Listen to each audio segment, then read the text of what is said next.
당장 헬기 띄워. 이 아이 잘못되면 병원장부터 너희들까지 전부 매장이다. 대한민국 최고 재벌이 진흙탕에서 쓰러진 소녀를 끌어안고 절규했습니다. 환자복 입은 이 아이가 바로 10년 전 자신이 쫓아낸 아들의 딸이라는 것을 안 순간이었죠. 하지만 기적 같은 재회의 기쁨도 잠시 소녀에게는 시한부 판정이 내려졌습니다. 돈으로 안 되는 게 없던 남자가 처음으로 무력감을 느끼는 순간 조카의 음모와 세상의 비난이 몰려옵니다. 과연 강태사는 마지막 3개월 손녀를 지켜낼 수 있을까요? 이야기 시작 전 구독과 좋아요를 눌러주신다면 여러분의 가족과 주변 사람 모두에게 건강과 행복한 기운을 전달하실 수 있을 거예요. 오늘의 사연 시작합니다. 폭우가 하늘을 갈라놓듯 쏟아지는 가운데 검은 세단들이 산 입구 비탈길에 일렬로 서 있었습니다. 맨 앞 차량에서 내린 강태사는 수행원들이 내미는 우산을 손으로 밀어냈습니다. 회장님, 비가 너무 심합니다. 차로 올라가시죠. 김 실장이 걱정스러운 목소리로 말했습니다. 강태사는 고개를 저으며 진흙탕이 된 산길을 올려다봤습니다. 10년 만에 오는 길인데 편하게 갈 순 없지. 강태산의 명품 구두가 진흙 속으로 푹푹 빠졌습니다.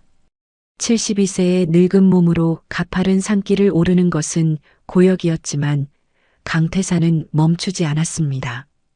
구부정한 등과 떨리는 다리가 자식을 앞세운 늙은 아버지의 비참함을 그대로 드러냈습니다. 비에 젖은 머리카락이 이마에 달라붙고 정장 바지는 진흙으로 범벅이 되었습니다. 그래도 강태사는 한 발씩 산을 올랐습니다. 산 중턱 즈음에서 강태사는 걸음을 멈췄습니다. 빗소리 사이로 들려오는 기이한 울음소리 때문이었습니다. 강태사는 나무 뒤로 몸을 숨기고 앞을 내다봤습니다. 무덤가에는 낡은 환자복을 입은 깡마른 소녀가 웅크리고 앉아 있었습니다. 소녀의 환자복 주머니에는 휴대용 수액팩이 위태롭게 매달려 있었습니다. 손등에 꽂힌 주사바늘에서 피가 역류해 튜브를 붉게 물들이고 있었지만 소녀는 신경 쓰지 않는 듯 했습니다. 소녀가 비석을 끌어안으며 목 놓아 울었습니다. 아빠, 나 너무 아파. 병원에서 도망쳐서 미안해. 근데 아빠가 너무 보고 싶었어. 소녀의 목소리는 빗소리에 묻혀 들릴 듯 말 듯 했습니다. 강태사는 가슴이 철렁 내려앉는 것을 느꼈습니다. 소녀의 무릎과 손바닥은 찢어져서 피투성이었습니다. 택시기사가 산 입구에서 거부해서 1시간을 기어 올라온 것 같았습니다. 아빠, 의사 선생님이 나 곧 죽는데. 무섭지만 아빠 만나러 가는 거니까 괜찮아. 소녀가 비석에 이마를 찌으며 흐느꼈습니다. 강태사는 경호원에게 무전을 치려던 손을 천천히 내렸습니다. 소녀가 품에서 비닐에 싼 젖은 스케치북을 꺼내 비석 앞에 놓으려다가 갑자기 다리에 힘이 풀렸습니다. 소녀의 몸이 진흙탕 속으로 고꾸라졌습니다. 강태산이 나무 뒤에서 뛰쳐나갔습니다. 아가야. 강태산은 차가운 빗물 속에 쓰러진 소녀를 받아 안았습니다. 소녀의 체온이 얼음장처럼 차가워서 강태산이 쏘스라치게 놀랐습니다. 빗물에 씻겨 드러난 소녀의 창백한 얼굴을 본 순간 강태산의 심장이 멎는 듯 했습니다. 소녀의 눈매가 10년 전 죽은 아들 민재와 똑같았습니다. 바람에 날려 펼쳐진 스케치북 속에는 아들이 즐겨 그리던 화풍의 그림들이 가득했습니다. 스케치북 하단에는 사랑하는 딸 서윤이라고 적힌 아들의 필체가 선명하게 보였습니다. 강태산이 떨리는 손으로 소녀의 손목을 잡아 맥박을 확인했습니다. 희미하지만 맥박이 뛰고 있었습니다. 강태산이 산 아래를 향해 찢어지는 목소리로 외쳤습니다. 김 실장, 당장 헬기 띄워. 이 아이 잘못되면 병원장부터 너희들까지 전부 매장이다. 수십 명의 경호원들이 산을 뛰어 올라왔습니다. 강태사는 자신의 재킷을 벗어 소녀를 감쌌습니다. 경호원들이 응급처치를 시도하는 동안 강태사는 소녀의 주머니에 있는 휴대용 수액팩을 직접 들어 올렸습니다. 피가 역류하는 것을 막으려고 안간힘을 썼습니다. 회장님, 헬기 도착했습니다. 김 실장이 보고했습니다.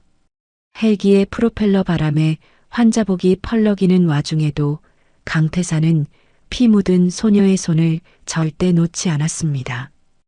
헬기에 오르면서도 강태사는 소녀를 품에 안고 있었습니다.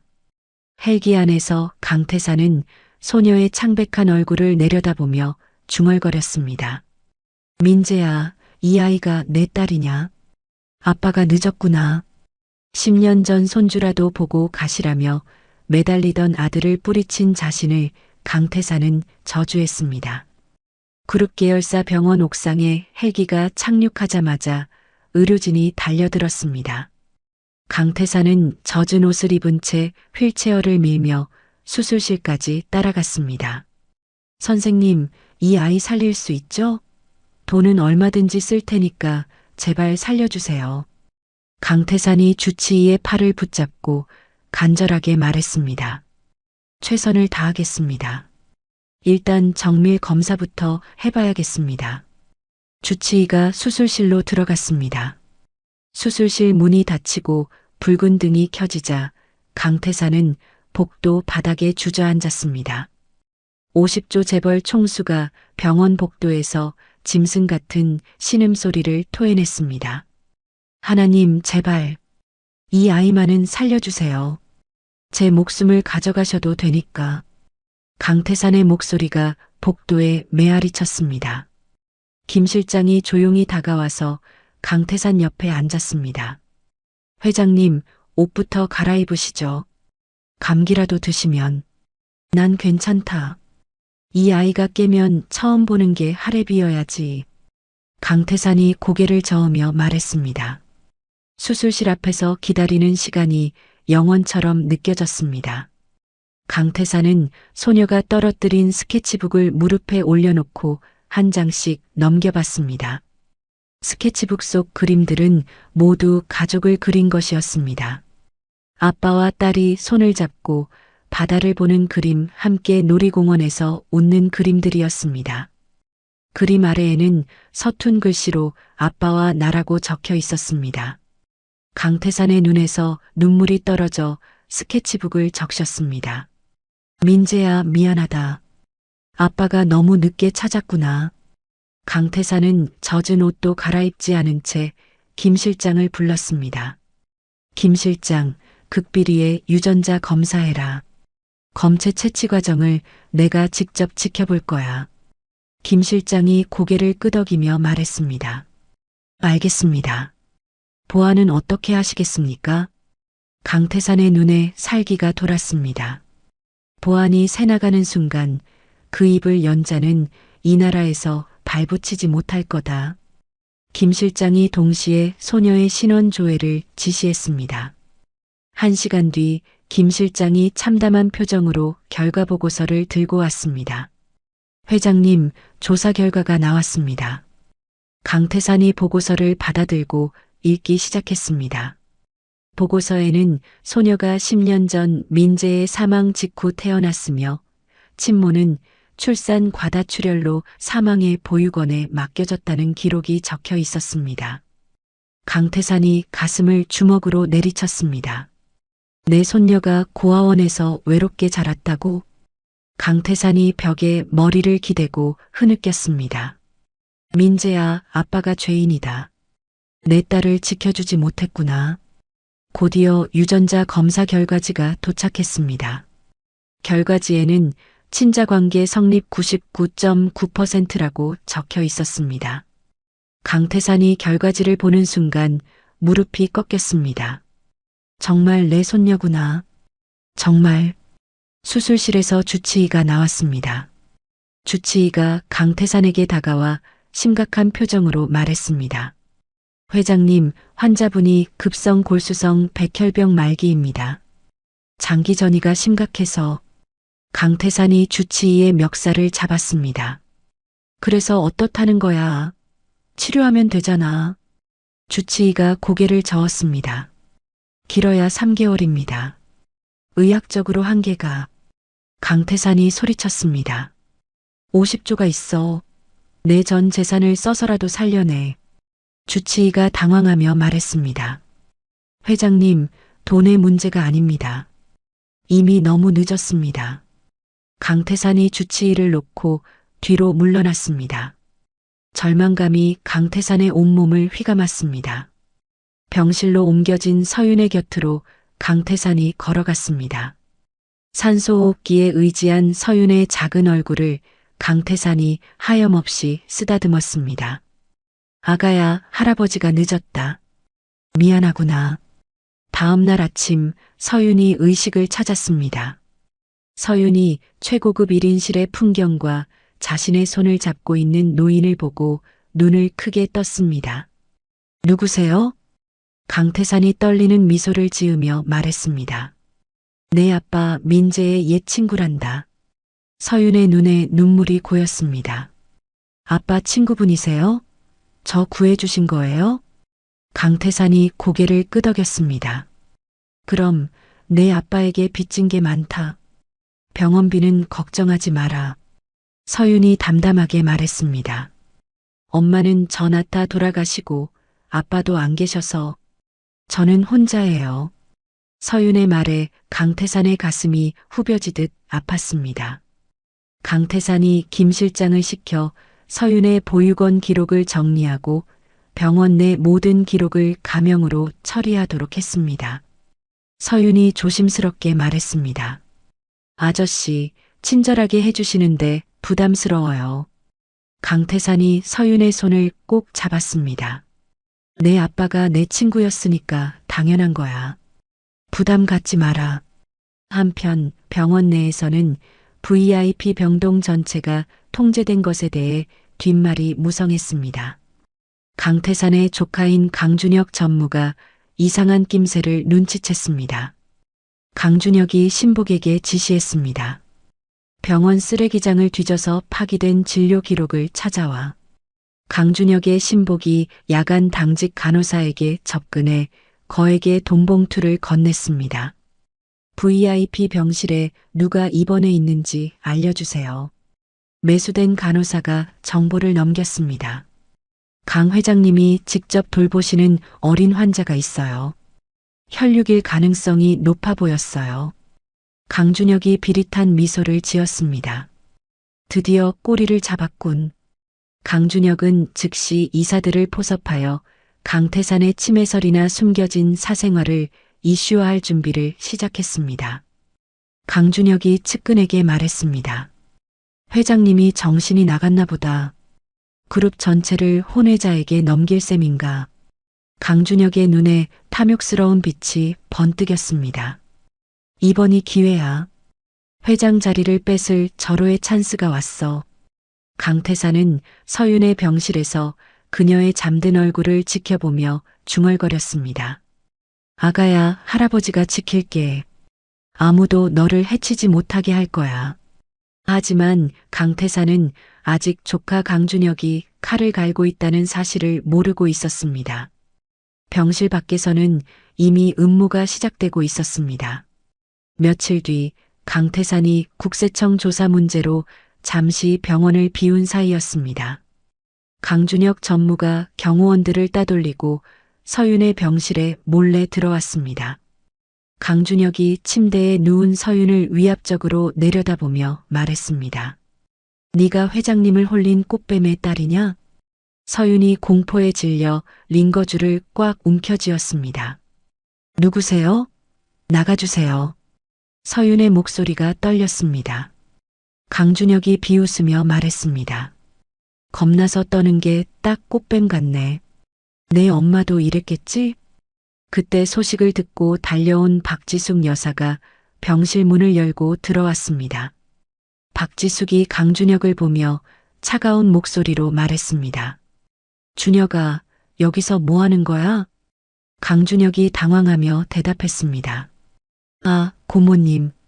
저는 그냥 회장님이 누구를 돌보시는지 궁금해서 박지숙이 강준혁을 밖으로 밀어내며 말했습니다. 나가. 당장 나가. 강준혁이 나간 뒤 박지숙이 서윤의 얼굴을 확인했습니다. 서윤이 죽은 아들 민재와 며느리 후보를 닮았다는 것을 박지숙은 단번에 알아챘습니다. 하지만 아들을 뺏어갔다는 증오심이 앞섰습니다. 박지숙이 서윤에게 독서를 내뱉었습니다. 천한 것의 피는 속일 수 없구나. 주제를 알고 떠나라. 서윤이 충격과 모멸감에 휩싸여 과호흡 증세를 일으켰습니다. 서윤이 가슴을 움켜쥐고 헐떡거렸습니다. 숨이 안 쉬어져요. 모니터 경고음이 요란하게 울렸습니다. 병실에 숨겨둔 도청 장치를 통해 이 상황을 실시간으로 듣고 있던 김 실장이 즉시 강태산에게 전화했습니다. 회장님, 큰일 났습니다. 지금 당장 병원으로 오십시오. 강태산이 도로 위에서 차를 급히 돌렸습니다. 지금 병실에 있는 놈들 다 잡아둬. 강태산이 고함쳤습니다. 병원에 도착한 강태산은 사경을 헤매는 서윤을 보고 이성을 잃었습니다. 의료진이 서윤에게 진정제를 투여하고 있었습니다. 강태산이 복도에 서 있는 박지숙과 강준혁에게 성큼성큼 걸어갔습니다. 강태산이 강준혁의 뺨을 세게 때렸습니다. 이 자식이 아픈 아이한테 뭔 짓을 한 거야? 강준혁이 뺨을 부여잡으며 말했습니다. 삼촌, 저는 그냥. 강태산이 박지숙을 향해 돌아섰습니다. 이 아이 털끝 하나라도 건드리면 내 유산은 전액사회 환원이다. 박지숙이 당황하며 말했습니다. 여보, 나는 그냥. 강태산이 단호하게 말했습니다. 다시는 이 아이 앞에 나타나지 마. 둘 다. 서윤의 상태가 안정되자 강태산은 김 실장을 불렀습니다. 병원 보안이 뚫렸어. 더 이상 여기 있을 수 없다. 강태산이 결심한 듯 말했습니다. 집에 무균실 만들어. 이 아이 집으로 데려갈 거야. 김 실장이 고개를 끄덕였습니다. 알겠습니다. 최신 의료 장비도 준비하겠습니다. 한편 김 실장은 강준혁이 매수한 간호사를 색출하여 별실로 끌고 갔습니다. 간호사의 휴대폰에서 강준혁과의 통화 녹음 파일을 확보했습니다. 김 실장이 녹음 파일을 들으며 중얼거렸습니다. 이 증거는 아직 회장님께 보고하지 말자. 결정적인 순간을 위해 아껴두자. 퇴원 준비를 하는 동안 서윤이 울먹이며 말했습니다. 저 때문에 싸우지 마세요. 보육원으로 갈게요. 강태산이 서윤을 휠체어에 태우며 말했습니다. 내 아빠가 살던 방이 비어 있다. 거기서 잠시 쉬자. 리무진 안에서 강태산이 서윤의 손을 잡았습니다. 다시는 혼자 두지 않을 거야. 강태산이 속으로 맹세했습니다. 강준혁은 쫓겨났지만 서윤의 존재를 확인한 것만으로도 만족했습니다. 강준혁이 언론사 기자에게 전화를 걸었습니다. 재미있는 스캔들감이 있는데 관심 있나? 강준혁이 회심의 미소를 지었습니다. 대저택으로 향하는 차 안에서 서윤이 차창 밖 풍경을 보며 생각했습니다. 이것이 마지막 외출이 될지도 모른다는 예감에 서윤이 잠겼습니다. 강태산이 서윤을 보며 말했습니다. 이제 안전한 곳으로 가는 거야. 걱정하지 마라. 하지만 강태산도 앞으로 닥칠 더 큰 시련을 아직 예상하지 못하고 있었습니다. 강태산의 대저택에 도착한 서윤은 수십 명의 사용인이 도열해 있는 웅장한 광경을 보고 휠체어 깊숙이 몸을 숨겼습니다. 와, 정말 크네요. 서윤이 작은 목소리로 중얼거렸습니다. 2층 난간에서 박지숙이 서윤을 내려다봤습니다. 눈이 마주치자 박지숙이 차갑게 돌아서서 방으로 들어가 문을 잠갔습니다. 강태산이 2층 끝방으로 서윤을 안내했습니다. 10년 동안 폐쇄해 두었던 아들 민재의 방문을 직접 열쇠로 열었습니다. 여기가 내 아빠 방이야. 강태산의 목소리가 떨렸습니다. 방 안에는 민재가 쓰던 이젤과 굳어버린 물감, 옷가지가 먼지 하나 없이 그대로 보존되어 있었습니다. 서윤이 방에 들어서자마자 코를 킁킁거렸습니다. 아빠 냄새. 꿈에서 맡았던 냄새예요. 서윤의 눈에서 눈물이 흘렀습니다. 강태산이 조용히 자리를 비켜주며 말했습니다. 천천히 둘러봐라. 다 내 아빠 것들이야. 강태산이 문 밖에서 서윤의 흐느낌을 들으며 눈시울을 붉혔습니다. 저녁 식사 시간이 되었습니다. 긴 테이블 끝과 끝에 앉은 강태산과 박지숙 사이에 서윤이 앉았습니다. 숨막히는 정적이 흘렀습니다. 서윤이 어색한 분위기를 풀려고 말했습니다. 보육원 수녀님께 식사 예절 배웠어요. 흘리지 않고 먹을게요. 서윤이 웃어 보였습니다. 강태산의 가슴이 미어졌습니다. 박지숙이 숟가락을 멈칫하며 서윤을 곁눈질로 훔쳐봤습니다. 강태산이 서윤의 밥 위에 반찬을 가득 올려주며 말했습니다. 많이 먹어라. 이제 눈치 보지 말고 살아라. 식사 후 강태산의 서재에서 서윤이 아빠의 어린 시절 앨범을 봤습니다. 아빠가 저랑 똑같이 생겼네요. 서윤이 즐거워했습니다. 강태산이 10년 만에 처음으로 집안에서 웃음소리를 들었습니다. 낯설면서도 깊은 안도감을 느꼈습니다. 그날 밤 통증으로 잠을 깬 서윤이 물을 마시러 주방으로 내려왔습니다. 어둠 속에 앉아있는 박지숙과 마주쳤습니다. 박지숙이 쏘아붙였습니다. 네가 여기 들어왔다고 가족이 된 건 아니다. 재산 노리고 온 거면 꿈 깨라. 서윤이 고개를 숙이며 말했습니다. 저는 돈 필요 없어요. 그냥 아빠가 살던 곳이 궁금했어요. 죄송합니다. 서윤의 맑은 눈망울에서 박지숙이 죽은 아들의 눈빛을 봤습니다. 박지숙이 순간적으로 말문이 막혀 황급히 자리를 피했습니다. 다음 날 아침 강태산이 서윤을 위해 집안 문턱을 없애고 휠체어용 엘리베이터를 설치하는 대공사를 지시했습니다. 집사들이 강태산의 급격한 변화에 놀라면서도 서윤을 위해 유기농 식단을 짜고 부드러운 이불을 준비했습니다. 아가씨를 위한 특별 식단을 준비하겠습니다. 집사가 말했습니다. 서윤이 자신의 방 창가에 앉아 정원을 내려다봤습니다. 이곳이 자신에게 허락된 마지막 쉼터임을 직감했습니다. 강태산이 서윤의 주치의를 집으로 불러 상주시켰습니다. 저택을 사실상의 병원으로 개조하기 시작했습니다. 의료진이 24시간 대기하도록 하겠습니다. 김 실장이 보고했습니다. 서윤이 창문에 기대어 중얼거렸습니다. 아빠, 나 지금 아빠 집에 있어. 아빠가 어릴 때 뛰어놀던 정원도 보고 있어. 강태산이 문 밖에서 서윤의 독백을 들으며 가슴이 뭉클해졌습니다. 한편 박지숙은 자신의 방에서 창밖으로 정원에서 휠체어를 타고 있는 서윤을 내려다봤습니다. 저 아이가 정말 민재 딸일까? 박지숙이 혼잣말을 했습니다. 서윤의 모습에서 박지숙은 자꾸만 죽은 아들의 모습이 겹쳐 보였습니다. 미움과 그리움 사이에서 박지숙의 마음이 흔들리기 시작했습니다. 강태산은 서윤이 편안하게 지낼 수 있도록 모든 것을 준비했습니다.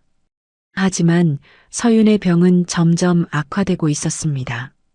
서윤이 보육원에서 가져온 짐을 정리하던 강태산은 가방 밑바닥에서 낡은 가죽 다이어리 한 권을 발견했습니다. 표지에는 나의 영웅 아버지, 그리고 언젠가 만날 내 딸에게라고 적힌 민재의 필체가 선명했습니다. 강태산이 떨리는 손으로 일기장을 펼쳤습니다. 사이에서 갓 태어난 서윤을 안고 있는 민재와 아내의 행복한 폴라로이드 사진이 떨어졌습니다. 강태산이 서재 문을 걸어 잠그고 일기장을 읽어 내려갔습니다. 아들이 자신을 원망했을 거라는 예상이 빗나갔습니다. 아버지는 나를 강하게 키우려 하셨다.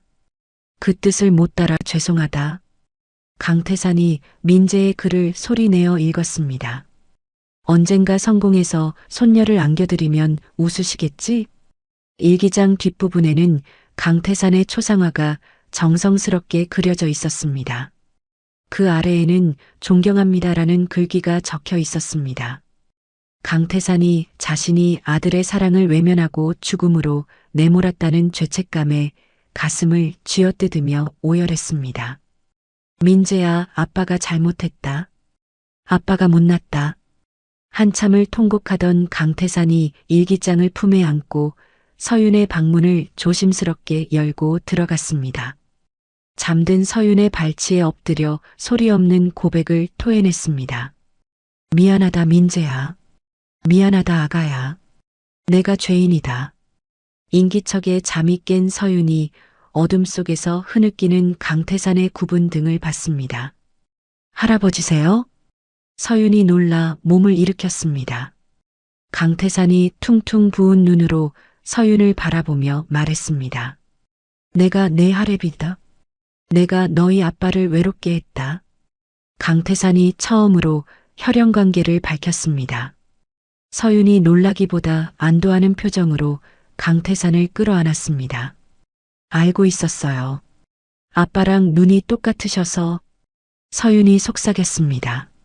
할아버지라는 호칭을 정식으로 들은 강태산이 전율하며 서윤을 부서질 듯 꽉 끌어안았습니다. 다시는 혼자 두지 않을 거야. 할아버지가 지킬 거야. 강태산이 맹세했습니다. 문 밖에서 이 광경을 엿듣던 박지숙이 남편의 처절한 참회와 서윤의 포용력에 마음의 빗장이 무너져 내렸습니다. 박지숙이 복도에 주저앉았습니다. 저 아이가 정말 우리 손녀구나. 박지숙이 중얼거렸습니다. 다음 날 아침 식탁에 앉은 강태산의 표정이 지난 10년 중 어느 때보다 평온하고 결의에 차 있었습니다. 강태산이 서윤에게 종이를 건네며 말했습니다. 이제부턴 할아버지가 다 해줄게. 하고 싶은 거 다 적어봐라. 서윤이 쑥스러운 듯 머뭇거리다 주머니에서 꼬깃꼬깃한 메모지 한 장을 꺼내 강태산에게 내밀었습니다. 메모지에는 놀이공원 가기, 교복 입기, 가족사진 찍기 같은 소박한 소원들이 삐뚤빼뚤하게 적혀 있었습니다. 강태산이 그 소박한 소원들에 가슴이 아려오며 김 실장을 불렀습니다. 이 리스트를 최우선 순위로 처리해. 강태산이 지시했습니다. 김 실장이 고개를 끄덕이며 말했습니다. 알겠습니다. 즉시 준비하겠습니다. 강태산이 다짐했습니다. 내 남은 인생은 이 아이의 웃음을 위해 쓴다. 강태산이 비서실 전체를 비상체제로 전환했습니다. 서윤이 메모지를 보며 말했습니다. 할아버지, 이런 거 다 할 수 있을까요? 강태산이 서윤의 손을 꼭 잡으며 답했습니다. 할아버지가 있으니까 다 가능해.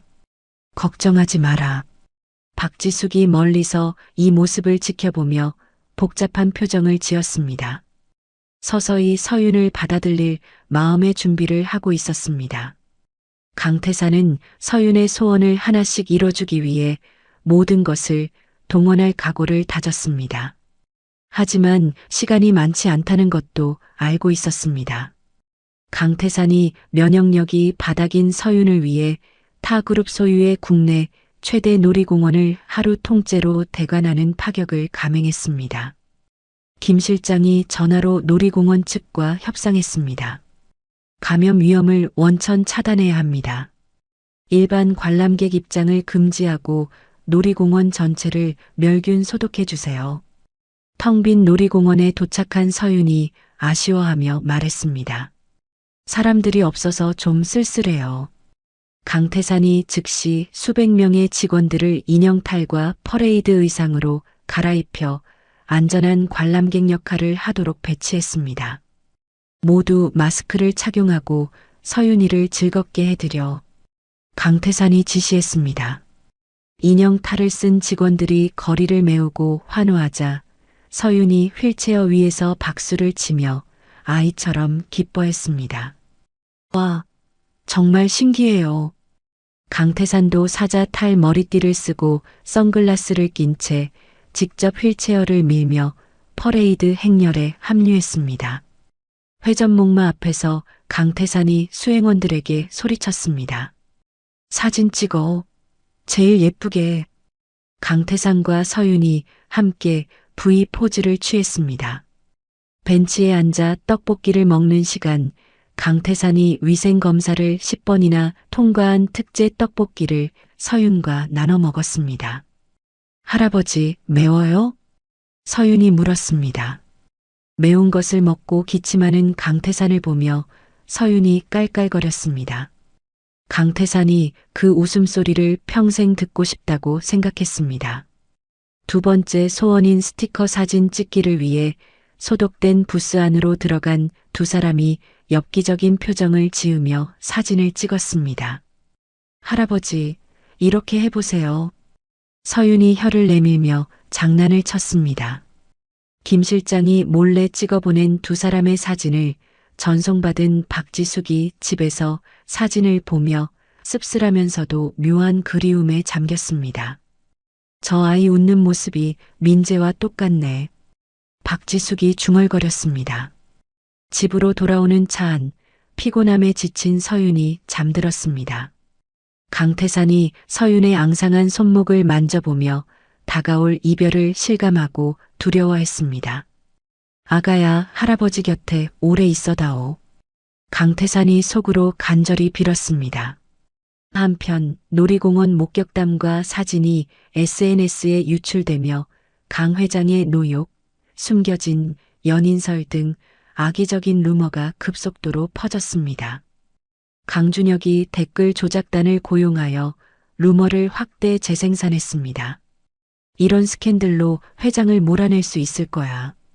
강준혁이 측근에게 말했습니다. 강준혁이 주주들에게 강태산의 해임 필요성을 설파하기 시작했습니다. 강태산은 악플 따위는 신경 쓸 겨를도 없이 귀가한 서윤이 무리한 탓인지 고열에 시달리자 밤새 간호했습니다. 해열제를 먹여도 열이 내리지 않자 강태산이 물수건으로 서윤의 몸을 닦아주며 뜬 눈으로 밤을 지새웠습니다. 할아버지, 물. 서윤이 잠결에 중얼거렸습니다. 새벽녘 열이 조금 내린 서윤이 잠결에 말했습니다. 할아버지, 가지 마세요. 강태산이 서윤의 손을 꼭 잡았습니다. 안 가. 할아버지는 안 가. 강태산이 김 실장에게 쉰 목소리로 명령했습니다. 독일 쪽 신약 진행 상황 매시간 보고해. 돈은 묻지 말고 쏟아부어. 창밖이 밝아오자 강태산이 충혈된 눈으로 아침을 맞이하며 다짐했습니다. 서윤을 살리기 위해선 악마와도 거래하겠어. 인터넷에서는 강태산에 대한 비난 여론이 극에 달했고 회사 주가가 폭락하기 시작했습니다. 하지만 강태산의 관심은 오직 서윤의 건강뿐이었습니다. 서윤이 고열과 사투를 벌인 며칠 뒤 김 실장이 뛰어들어와 희소식을 전했습니다. 회장님, 독일 혈액암 센터에서 서윤 아가씨에게 맞는 신약 임상이 가능하다고 합니다. 강태산이 즉시 전용기를 띄워 독일 의료진과 약물을 공수하고 법적 규제는 정관계 인맥을 동원해 해결했습니다. 돈이 얼마가 들든 상관없어. 당장 준비해. 강태산이 지시했습니다. 강태산이 서윤에게 희망을 전하며 아이처럼 기뻐했습니다. 서윤아, 이제 살 수 있다. 할아버지가 내 병 고칠 약을 구했어. 서윤이 힘없게 웃어 보였습니다. 정말요? 그럼 할아버지랑 더 오래 있을 수 있어요? 치료를 앞두고 온 가족이 모인 식사 자리에서 박지숙이 여전히 퉁명스럽지만 서윤이 좋아하는 반찬을 은근슬쩍 앞으로 밀어주었습니다. 이거 영양가 좋다던데. 박지숙이 투덜거리며 말했습니다. 식사 도중 서윤이 약물 부작용으로 화장실로 뛰쳐가 구토를 했습니다. 박지숙이 따라 들어가 등을 두드려 주었습니다.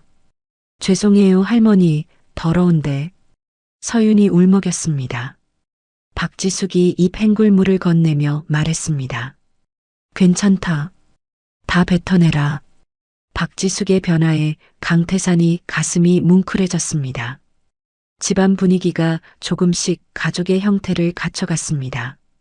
1차 투약 후 서윤이 머리카락이 빠지는 등 극심한 부작용을 겪었지만 검사 수치는 기적적으로 호전되었습니다.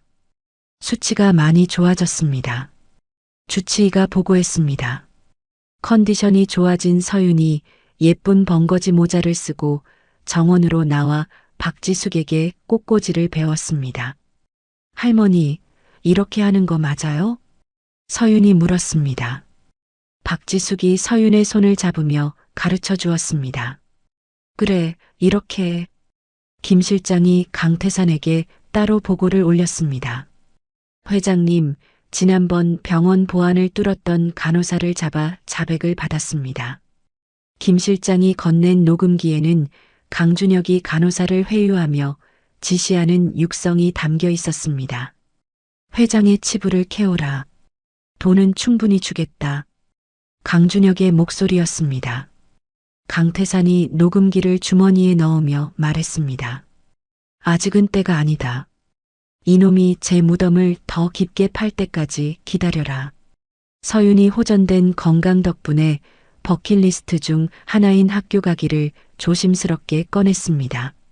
할아버지, 저 학교에 가보고 싶어요.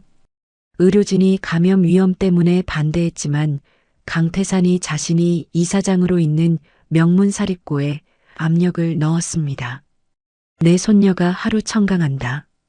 전교생에게 감기 걸린 놈은 등교 금지시키고 학교 전체를 소독해.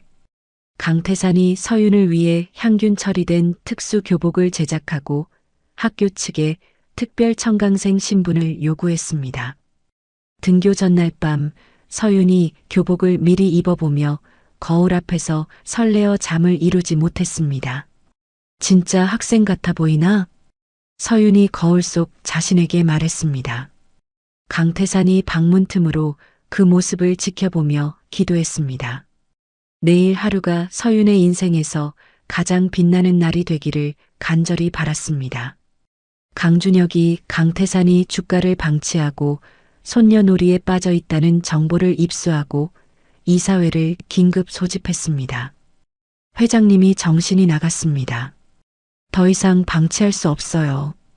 강준혁이 이사들에게 말했습니다. 폭풍전야와 같은 고요함 속에 서윤의 등교 준비물 가방이 챙겨졌습니다.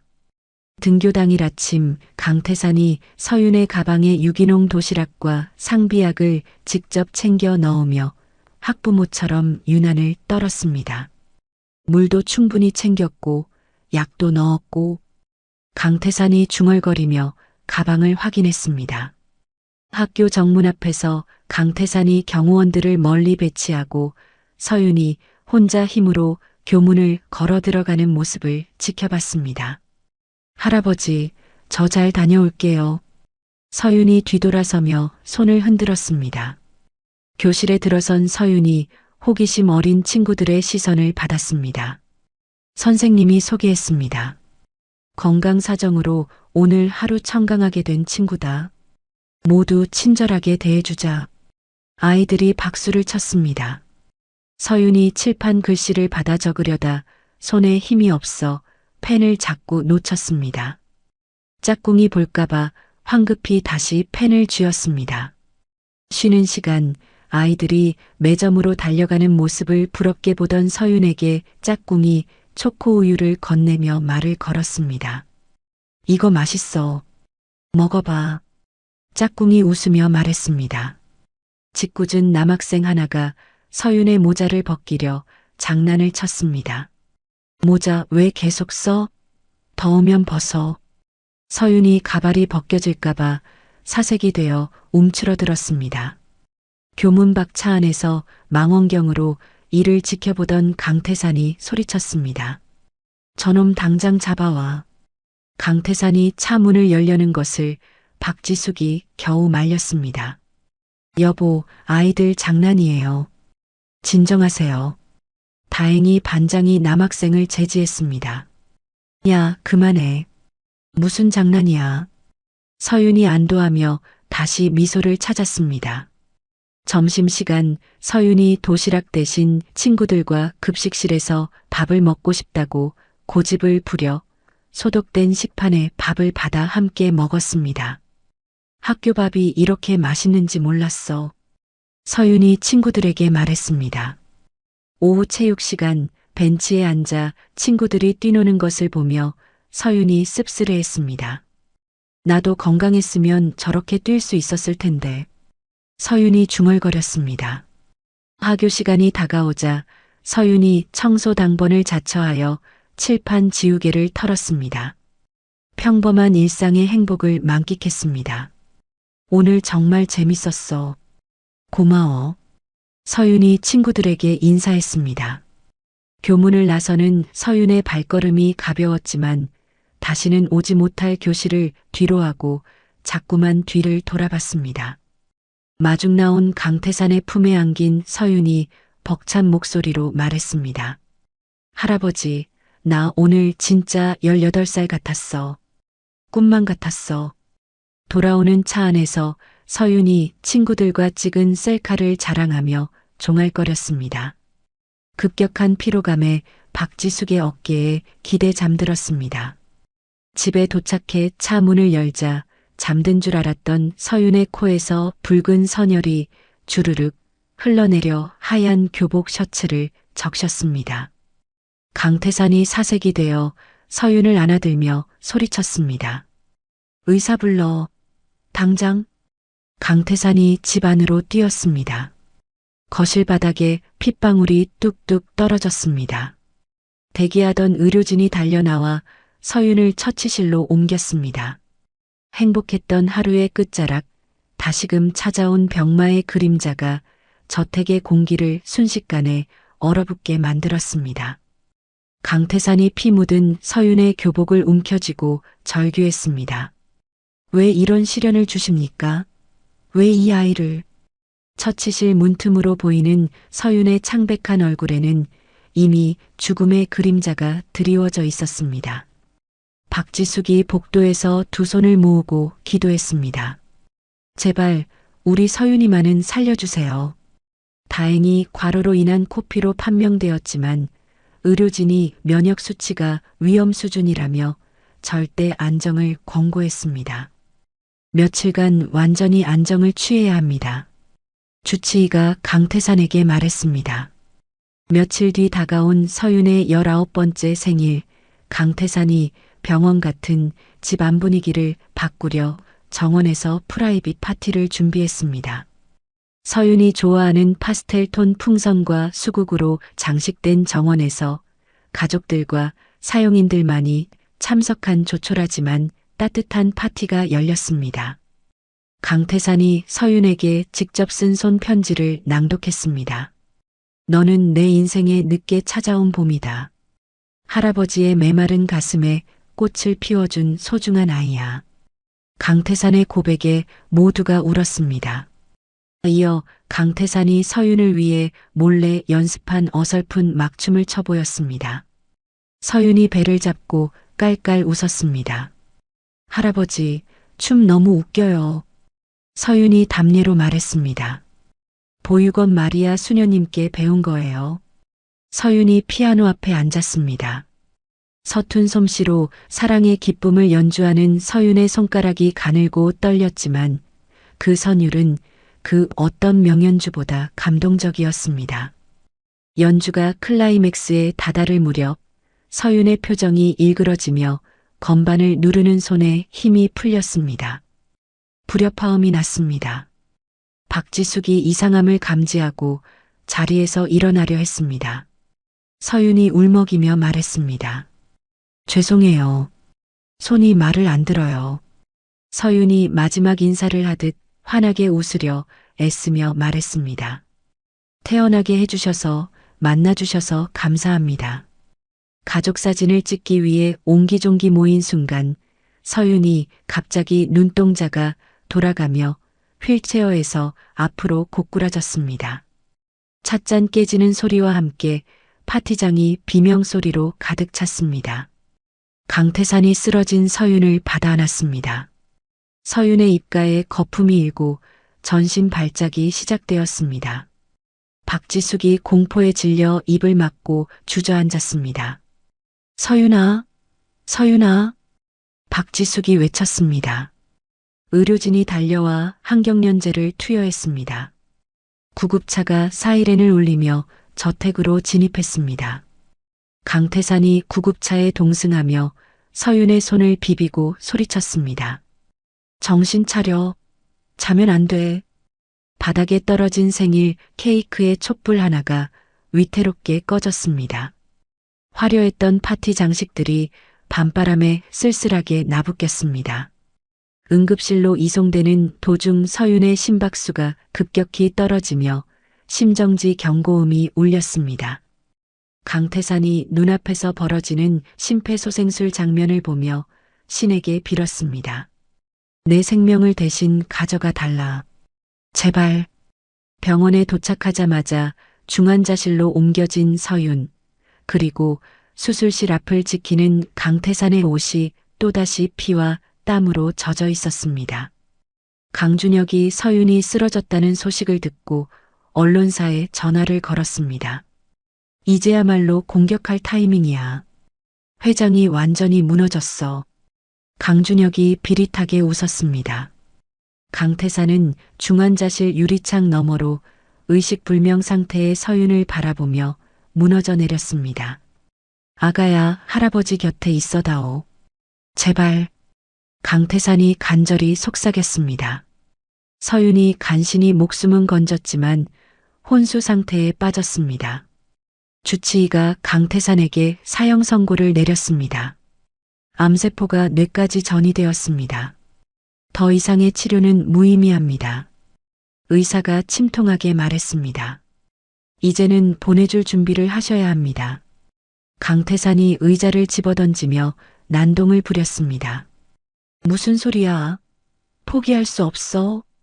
박지숙이 병실 구석에서 묵주를 쥐고 끊임없이 기도를 올렸지만 눈물이 마를 새가 없었습니다. 하나님, 제발 우리 손녀만은 살려주세요. 박지숙이 떨리는 목소리로 기도했습니다. 며칠 뒤 의식을 잠깐 찾은 서윤이 자신의 상태를 직감한 듯 곁에 있는 강태산의 손을 힘겹게 잡았습니다. 할아버지, 나 때문에 너무 애쓰지 마세요. 서윤의 목소리가 모기 소리처럼 작았습니다. 나 이제 조금 힘들어요. 강태산이 고집을 부리며 말했습니다. 아니다. 내가 널 살릴 거야. 넌 살 수 있어. 강태산의 목소리는 이미 울음으로 젖어 있었습니다. 병실 TV에서 뉴스 속보가 흘러나왔습니다. 대한그룹 강 회장, 숨겨진 혼외자에게 그룹 승계 시도, 주주들 반발. 강준혁이 제공한 악의적인 기사가 화면을 채웠습니다. 서윤이 멍한 눈으로 그 뉴스를 정면으로 마주했습니다.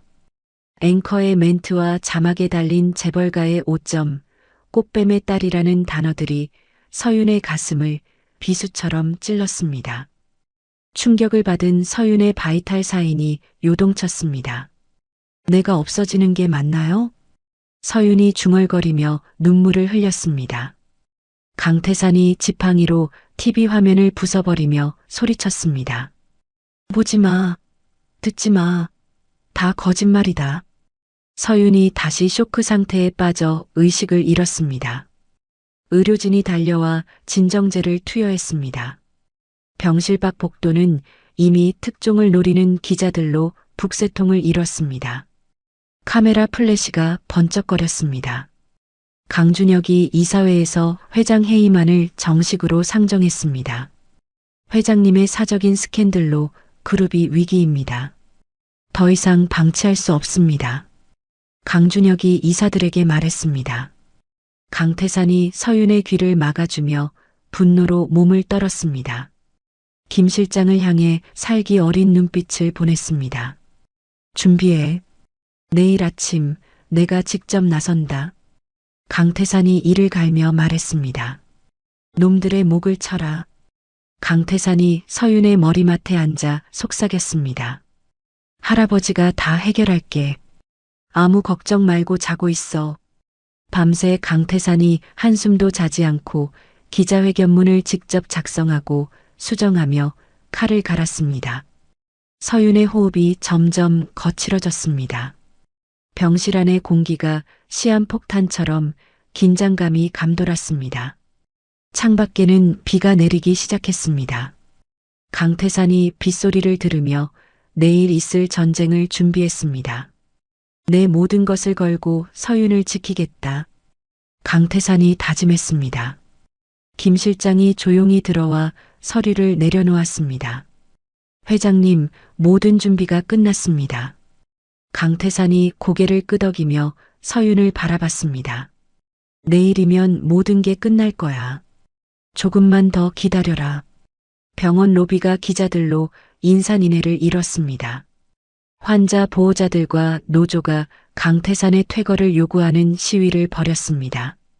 강태산이 서윤의 병실을 2중 3중으로 봉쇄하고 김 실장에게서 녹음기가 든 USB를 건네받았습니다. 휠체어 대신 두 발로 선 강태산이 비장한 표정으로 면도를 하고 검은색 정장과 넥타이를 매며 전투 태세를 갖췄습니다. 서윤이 여전히 의식이 없었지만 강태산이 그녀의 이마에 입을 맞추며 인사를 건넸습니다. 다녀오마. 박지숙이 남편의 옷매무새를 다듬어주며 눈물로 배웅했습니다. 부디 우리 서윤이 지켜줘요. 강태산이 품 안에 아들의 일기장과 유전자 검사 결과지, 그리고 녹음기를 챙겨 넣고 병실을 나섰습니다. 복도에 도열한 비서진들을 대동하고 엘리베이터에 오르는 강태산의 눈빛이 전성기 시절의 호랑이 기세를 되찾았습니다.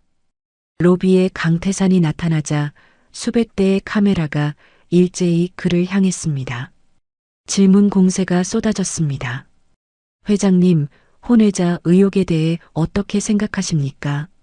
그룹 경영에 차질이 있다는 지적에 대해서는 단상에 오른 강태산이 준비된 원고를 찢어버리고 카메라를 똑바로 응시하며 침묵했습니다. 회견장 구석에서 팔짱을 끼고 지켜보던 강준혁이 회심의 미소를 지으며 강태산의 몰락을 확신했습니다. 강태산이 첫마디를 꺼냈습니다. 제 손녀 이서윤은 부끄러운 혼외자가 아니라 제가 지키지 못해 잃어버렸던 제 아들의 숭고한 핏줄입니다. 장내가 찬물을 끼얹은 듯 조용해졌습니다. 강태산이 아들의 일기장을 들어보였습니다.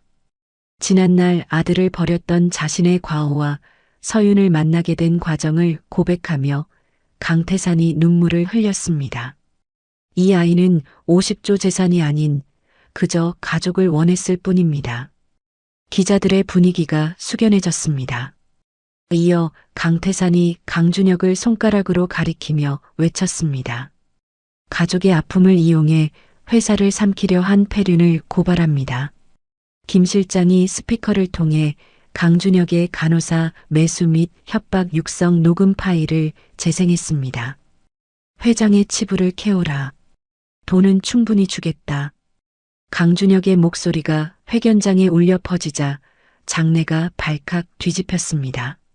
모든 카메라가 강준혁을 향했습니다.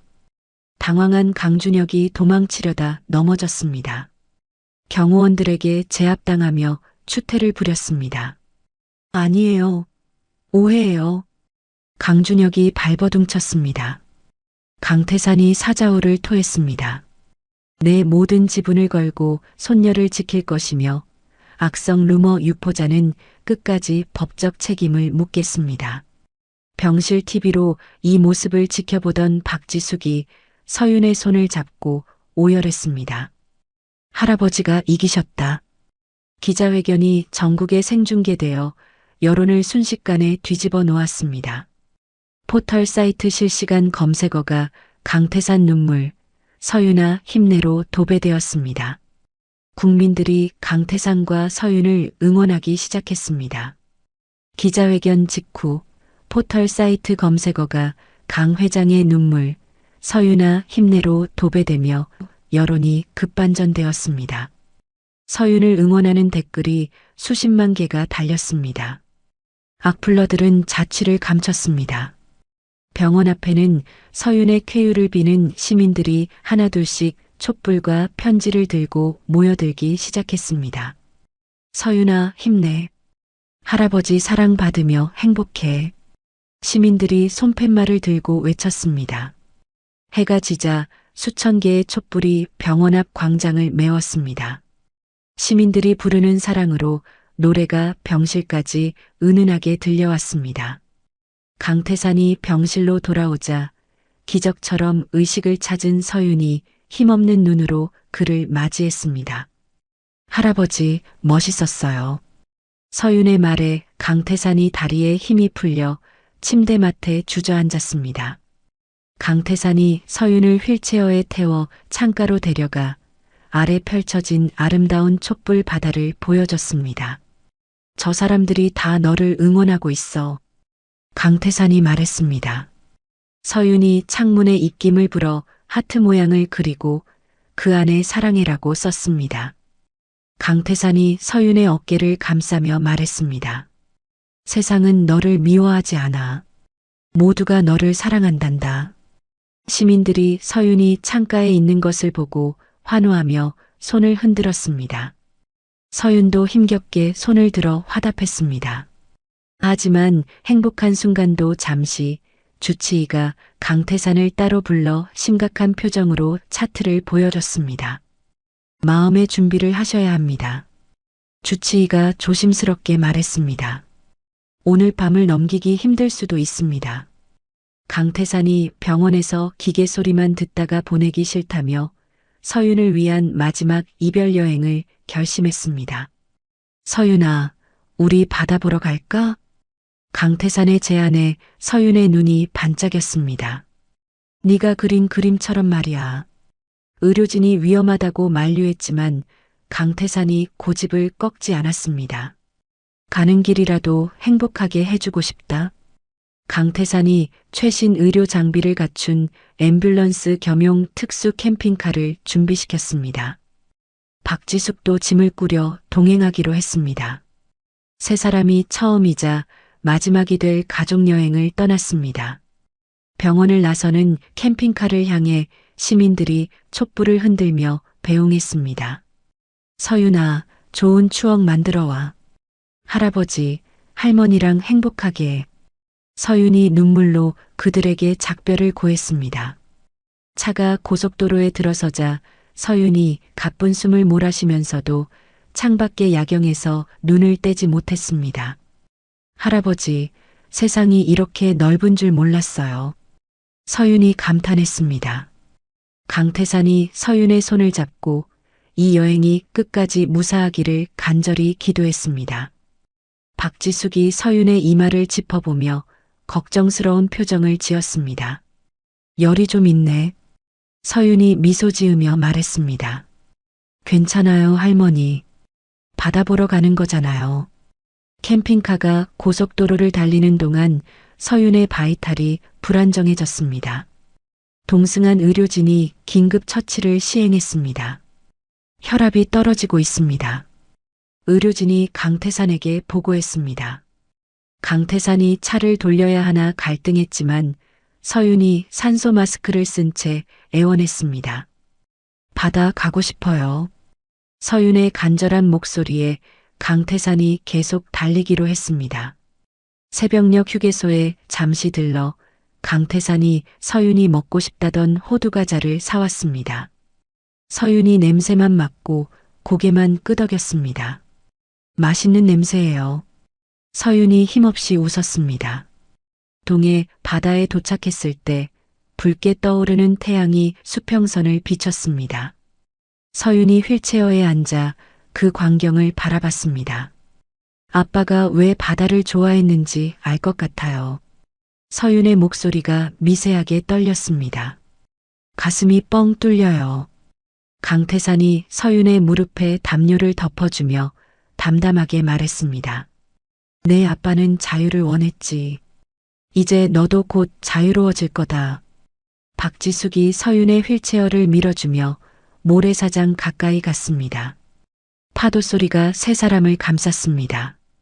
강태산의 등 뒤에서 서윤이 중얼거렸습니다. 할아버지 등 참 넓고 따뜻해요. 강태산이 눈물을 참으려 입술을 깨물었습니다. 저녁이 되자 별장 마당에 모닥불을 피워 놓았습니다. 그들은 슬픔 대신 즐거웠던 기억들만 이야기하기로 약속했습니다. 서윤이 숨이 찬 와중에도 스케치북을 꺼내 떨리는 손으로 마지막 그림을 그리기 시작했습니다. 그림 속에는 할아버지, 할머니, 아빠, 그리고 건강한 모습의 서윤이 손을 잡고 바다 위에 서 있었습니다. 할아버지, 나 나중에 다시 태어나면 그때도 꼭 할아버지 손녀로 태어날게요. 서윤이 말했습니다. 그땐 안 아프고 효도할게요.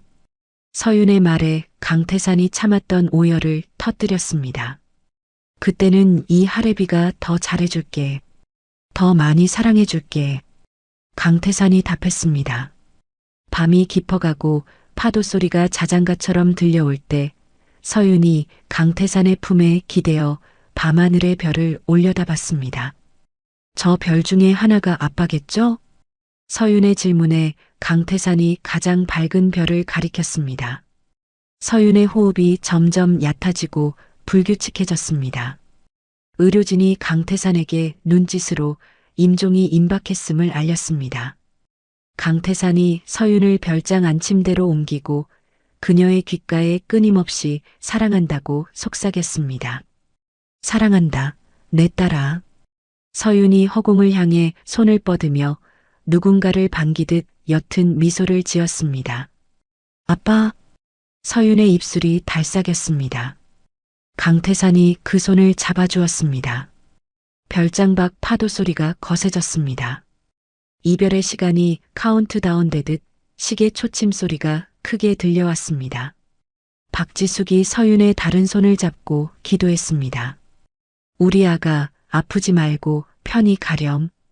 새벽녘 별장의 거실이 무거운 침묵과 의료기계의 규칙적인 신호음으로만 채워졌습니다.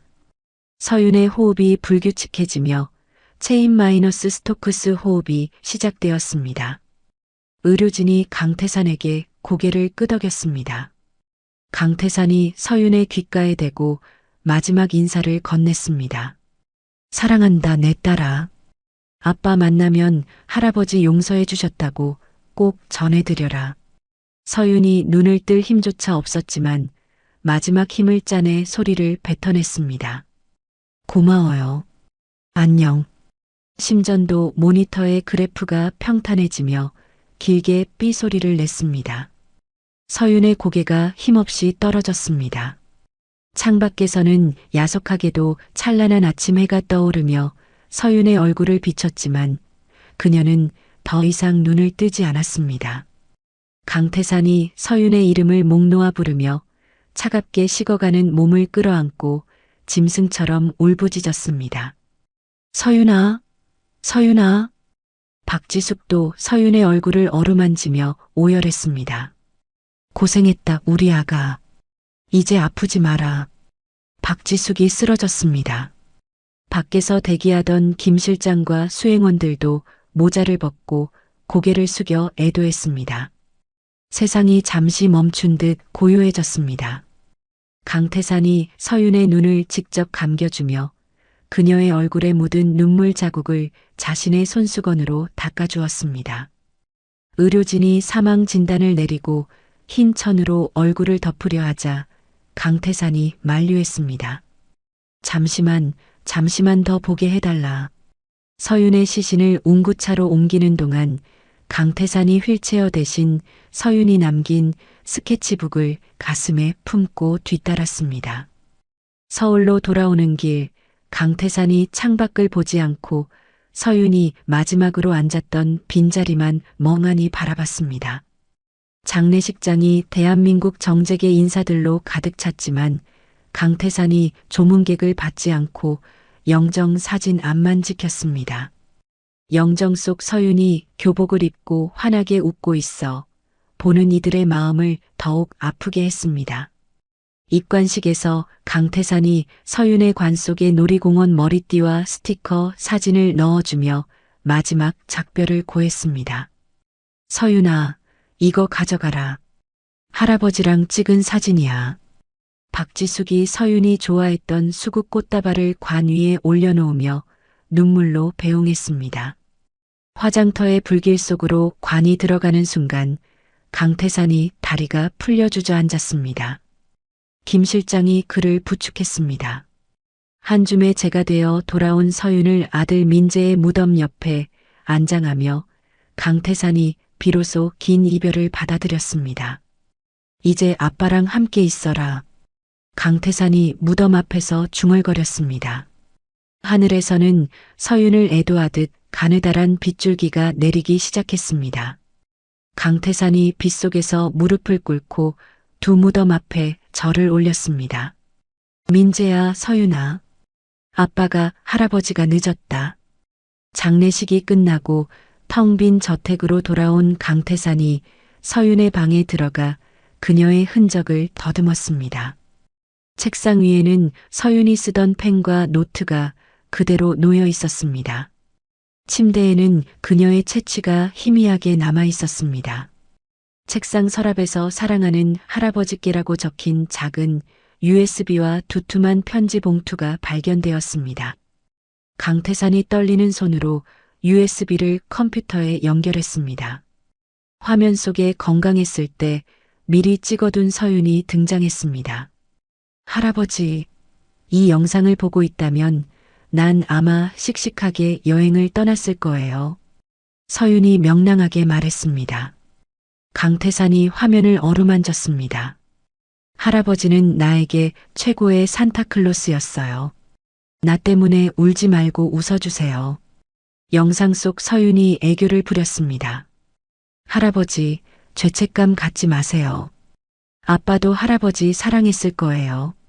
서윤의 말에 강태산이 책상에 엎드려 통곡했습니다. 편지에는 유언이 적혀 있었습니다. 제 남은 병원비 예치금은 저처럼 아픈데 돈이 없어 치료 못 받는 친구들을 위해 써주세요. 1년 후 강태산이 경영 일선에서 물러나고 전문 경영인 체제를 도입했습니다. 강태산이 사재를 털어 민재앤드 서윤 소아암 전문센터를 건립하고 소아암 환자들을 위한 전폭적인 지원을 시작했습니다. 센터 개관식 날 강태산이 명품 정장 대신 편안한 옷차림에 서윤이 그려준 가족 그림을 배지로 만들어 달고 단상에 섰습니다. 그는 축사 대신 짧은 메시지를 전했습니다. 생명보다 귀한 가치는 없습니다. 강태산이 아이들을 위한 무료 치료를 선언했습니다. 박지숙이 병원 정원에서 환아들에게 꽃꽂이를 가르쳐 주었습니다. 예전의 도끼 어린 모습은 찾아볼 수 없는 온화한 할머니가 되어 있었습니다. 할머니, 이렇게 하면 되나요? 아이들이 물었습니다. 그래, 잘하네. 박지숙이 자상하게 답했습니다. 센터 로비에는 민재와 서윤이 환하게 웃고 있는 대형 초상화가 걸려 있었습니다. 그 앞을 지나는 아이들의 웃음소리가 끊이지 않았습니다. 강태산이 초상화 앞에 서서 자판기 믹스커피를 마시며 그림 속 손녀에게 말을 걸 듯 편안한 미소를 지었습니다. 서윤아, 할아버지 잘하고 있지? 그의 집무실 책상 위에는 결제 서류 대신 서윤과 함께 찍은 스티커 사진과 놀이공원 머리띠가 보물처럼 놓여 있었습니다. 창밖으로 소나기가 내렸지만 강태산이 더 이상 비를 슬퍼하지 않고 서윤이 좋아했던 빗소리를 즐기며 눈을 감았습니다. 강태산의 뇌리에 할아버지 사랑해라고 말하던 서윤의 목소리가 환청처럼 들려왔습니다. 서윤이 남긴 그림 속 행복한 가족의 모습과 현재의 강태산이 오버랩되었습니다. 빗속을 우산 없이 걸어가는 강태산의 뒷모습이 쓸쓸하지 않고 따뜻하게 비쳤습니다. 사랑은 죽음보다 강했습니다. 강태산과 서윤의 이야기는 여기서 막을 내립니다. 50조 재벌 총수였지만 돈으로 살 수 없는 것들 앞에서 무너져 내린 한 할아버지, 그리고 죽음을 앞두고도 사랑으로 가족을 하나로 만든 작은 천사 서윤. 이들의 이야기는 우리에게 진정한 가족의 의미가 무엇인지 깨닫게 해줍니다. 강태산이 서윤을 통해 배운 것처럼 인생에서 가장 소중한 것은 함께하는 시간과 진심 어린 사랑입니다. 아무리 많은 재산이 있어도 가족의 빈자리는 채울 수 없고, 아무리 작은 순간이라도 사랑으로 나누면 영원한 추억이 됩니다. 서윤이 남긴 소아암 센터는 오늘도 아픈 아이들에게 희망을 전하고 있습니다. 그녀의 짧았지만 빛났던 삶이 수많은 생명에게 새로운 기회가 되어주고 있는 것이죠. 여러분도 오늘 가족에게 사랑한다는 말 한마디 전해보시기 바랍니다. 그 작은 용기가 가족 모두에게 따뜻한 행복을 가져다 줄 것입니다. 이야기를 끝까지 들어주신 분이 계시다면 이 사연을 듣고 느끼신 점을 댓글로 하나 남겨주세요. 감사합니다.